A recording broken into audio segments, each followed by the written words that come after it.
Finally, I am back, folks, for another video slash episode for this spooky season. And because it's that special time of the year, why don't we kick things off right? All right. You ready, guys? There's a force in all of us that science knows nothing about, the force of fear.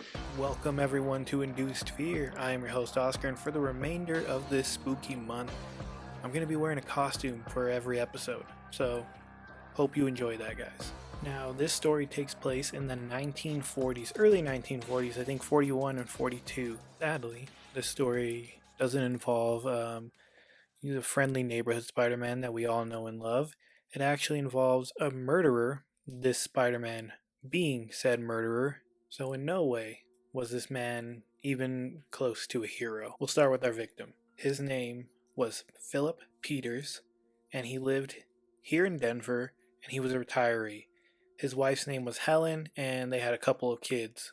Not only was Philip retired from being a railroad employee, he was also into music. Him and his wife were a part of the Denver Guitar Club, and they would teach guitar and mandolin lessons to people. And it was at these club meetings that he actually met the person who would be his murderer. Now, people estimate that for the 5 weeks leading up to the murder, Peters was actually alone in his house.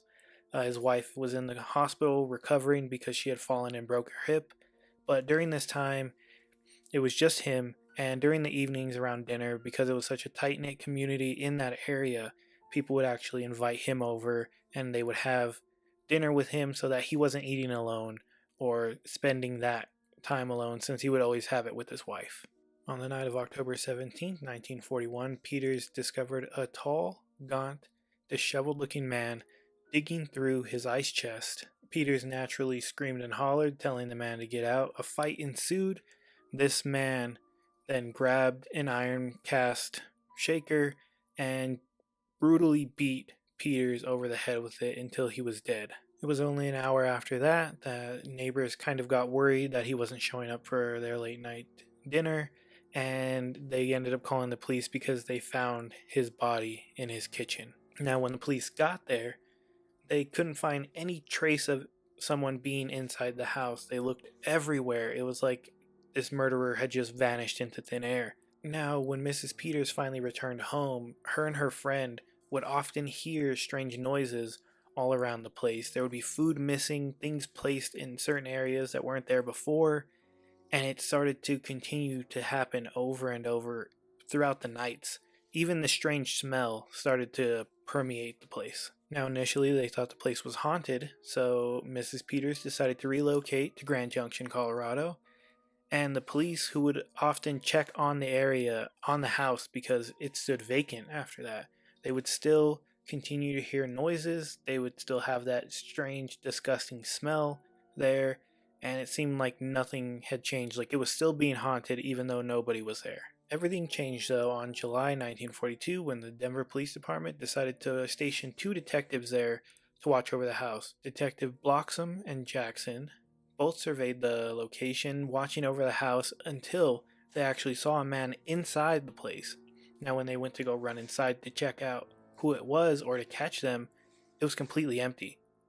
There was no one in sight. That was until they actually heard noises upstairs. So both detectives ran up there, opened a closet. As soon as somebody was kind of going into a little crawl space, that little attic door that we all have, they saw somebody's legs going inside. They immediately grab this guy's legs, pull him down, and they caught their man. They obviously arrested this man and took him downtown, where he confessed to the crime and told his story.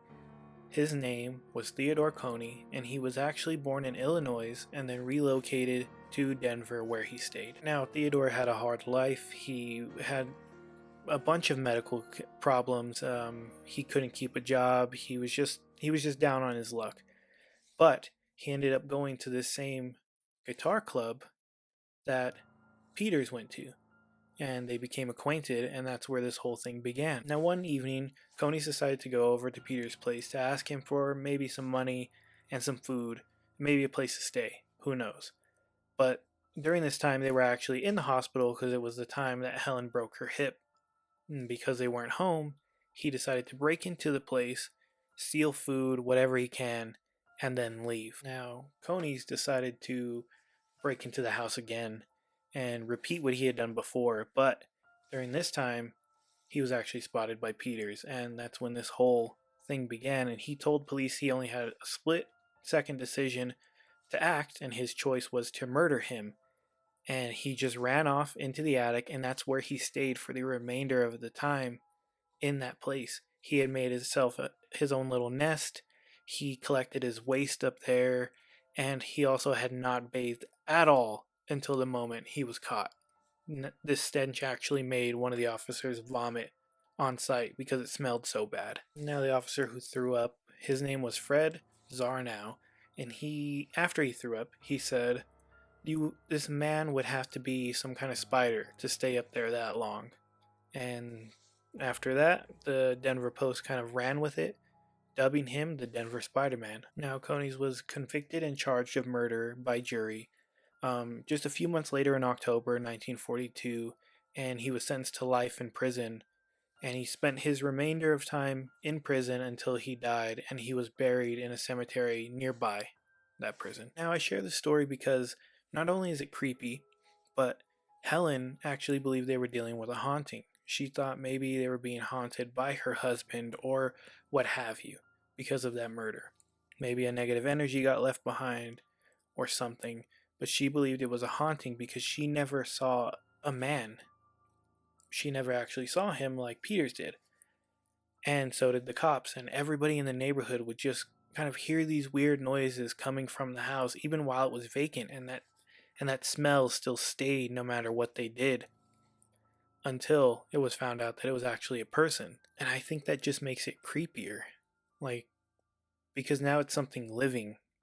It's something there that you can touch. I know some people say they've touched a ghost or whatever, but this is a living person that's just living in your attic and coming down to sneak for food and dig through your stuff.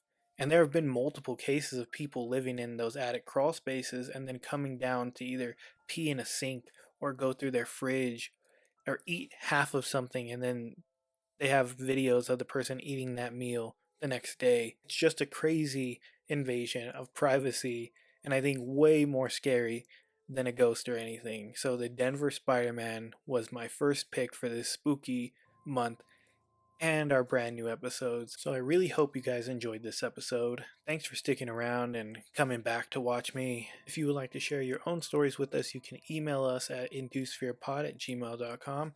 Follow us on Instagram, all the socials at Induced Fear Podcast, and also you can use our new SpeakPipe, where you can record your own message and send it right to us, and we'll play it on the show. Thank you all for watching. Don't forget to ask questions and face your fears. Make sure that if you're dealing with a haunting, it's not just some creepy, tall Spider-Man hiding in your attic.